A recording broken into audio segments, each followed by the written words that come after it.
నేలపట్ల గ్రామంలో తడక పారిజాత గెలుపుకై CPM party Choutuppal municipal committee ఆధ్వర్యంలో ప్రచారం నిర్వహించారు.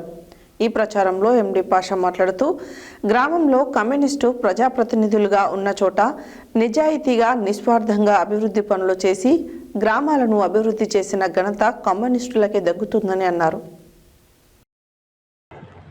నేలపట్ల గ్రామంలో తడక పారిజాత గెలుపుకై CPM party Choutuppal municipal committee ఆధ్వర్యంలో ప్రచారం నిర్వహించడం జరిగింది. ఈ ప్రచారంలో ఎండి పాషా మాట్లాడుతూ గ్రామాలలో కమ్యూనిస్టు ప్రజాప్రతినిధులుగా ఉన్న చోట నిజాయితీగా నిస్వార్థంగా అభివృద్ధి పనులను చేసి గ్రామాలను అభివృద్ధి చేసిన ఘనత కమ్యూనిస్టులకు దక్కిందన్నారు. నేలపట్ల గ్రామంలో మాజీ ఎంపీటీసీగా తడక పారిజాత 50 లక్షల నిధులను తెచ్చి అభివృద్ధి చేయడంలో మండలంలోనే ముందుందన్నారు.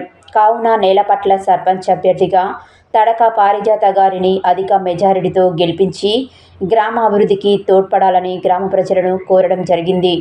ఈ ప్రచార కార్యక్రమంలో చౌటుప్పల్ మున్సిపాలిటీ మాజీ వైస్ చైర్మన్ బత్తుల శ్రీశైలం గౌడ్, మాజీ MPTC Battula Shankar, CPM party జిల్లా కమిటీ సభ్యులు గోషిక కరుణాకర్, నాయకులు Bandaru Narasimha, CPM party floor leader Gopagoni Lakshman, Thadaka Mohan, MD Kayyum, Akula Dharmaiah, Gunamuni Ailaiah, Thornoori Mallesha, Battula Venu, Butti Krishna తదితరులు పాల్గొన్నారు.